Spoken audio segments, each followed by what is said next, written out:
يا صباح السعادة على السكر الزيادة، صبحكم الله بكل خير. صباح الإشراق والأمل والطاقة الإيجابية والحيوية وكل حاجة حلوة.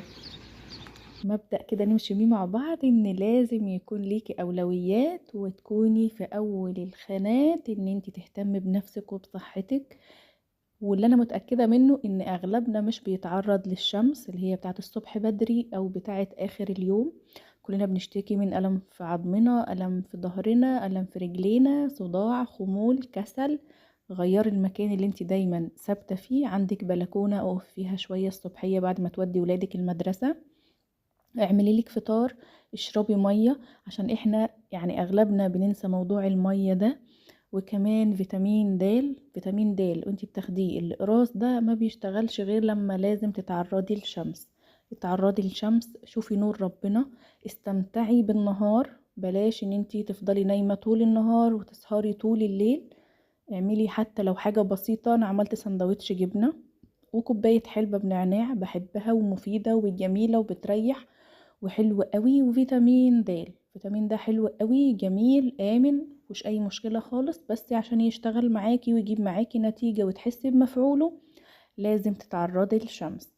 اخدت الفطار بتاعي وطلعت على البسطة بتاعت السلم وقلت هفطر فطار حلو وهدي نفسي كده. الموضوع كله مش هياخد معاكي ربع ساعة، بس هتفرق معاكي طول اليوم. لازم تدي نفسك يعني فرصة وتديها من شوية من حقوقها.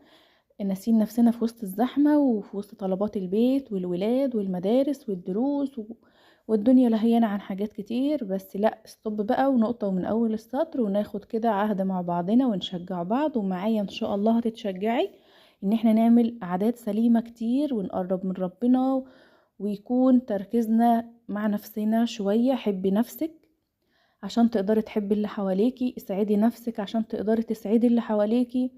اعملي حاجات جديدة ومختلفة عشان تكون نفسيتك مرتاحة. العامل النفسي بيلعب دور كبير قوي. بعد ما مشيت ولادي على المدرسة طلعت شوية كده ابص للخضرة والمية. ايا كان المكان اللي انت فيه، لو ما فيش شمس وعندك المكان مقفل، انزلي تمشي شوية في الشارع اللي تحت بيتكم، هتحسي بفرق كبير جدا.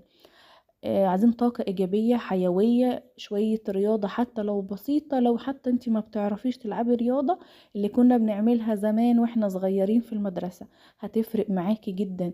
قومي أول ما تصحي من النوم تسرحي شعرك، تلبسي بيجامة حلوة بتحبيها، ابدأي يومك بالصلاة على النبي والأذكار. حاجات كتيرة قوي. أنا حبيت أحفزكم معايا وأعمل الفيديو الصغير ده عشان أشجعك. وان شاء الله باذن الله الفيديوهات اللي جايه تكون مشجعه. هستنى رايكم في الكومنتات. بحبكم في الله، ومش تنسوني باللايك والكلام الحلو اللي زيكم. مع الف سلامه.